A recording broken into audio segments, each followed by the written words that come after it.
अपेक्षित आहे नागरिकांमध्ये? असं आहे की माझी माध्यमांना विनंती आहे की नागरिकांमध्ये विनाकारण भीतीचं वातावरण तयार करू नये।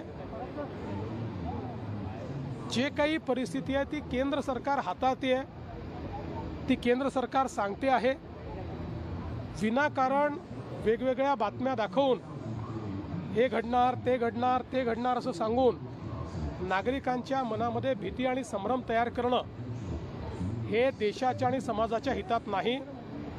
आणि काल हेच केंद्र सरकारने देखील स्पष्टपणे सांगितलेलं आहे। कालच्या बजेटमध्ये नागपूर आणि विदर्भाला भरभरून मिळालेला आहे, मेट्रो असो किंवा इतर इन्फ्रास्ट्रक्चर। कालच्या बजेटमध्ये महाराष्ट्रालाच भरभरून मिळालेला आहे आणि मग महाराष्ट्राला जेव्हा भरभरून मिळेल तेव्हा विदर्भ कसा मागे राहील?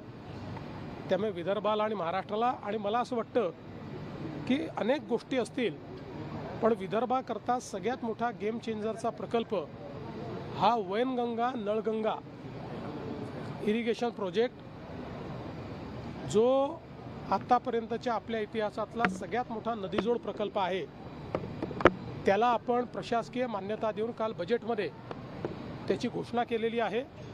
मला असं वाटतं त्यामुळे विदर्भाचं चित्र पूर्णपणे बदलेल। कर्जमाफीची घोषणा केलेली आहे, पण प्रत्यक्षात कधी लागू होईल आणि ज्यांचं 2 लाखाच्या वरचं कर्ज आहे त्या बाबतीत स्पष्टता आहे ते असं आहे की आता मी घोषणा केलेली आहे, त्यामुळे त्याबद्दल कोणाच्याही मनात संभ्रम नाही। काही लोक वेगवेगळ्या गोष्टी पसरवण्याचा प्रयत्न करतात। कोणी म्हणतं राष्ट्रीयकृत बँकेची होणार नाही, कोणी म्हणतं जिल्हा बँकेची होणार नाही, कोणी म्हणतं या सोसायटीची होणार नाही, कोणी म्हणतं त्याची होणार नाही।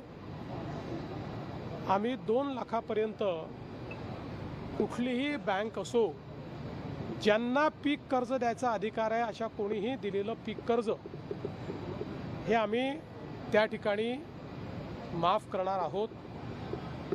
केवळ आमचा प्रयत्न हा आहे माफी शेतकऱ्याला द्यायची आहे, बँकेला नाही। त्यामुळे शेतकऱ्याला फायदा झाला पाहिजे याकरता त्याच्यावर आम्ही वर्किंग करतो आहोत। आम्ही यापूर्वीच सांगितलेलं आहे की 30 जूनच्या आधी आपण कर्जमाफी करणार आहोत।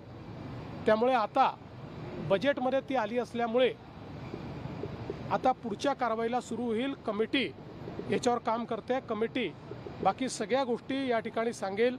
एवढंच सांगतो, जुन्या कुठल्याही कर्जमाफीपेक्षा चांगली ही कर्जमाफी असेल। तो शेतकऱ्यांना याचा मोठा दिलासा मिळणार आहे।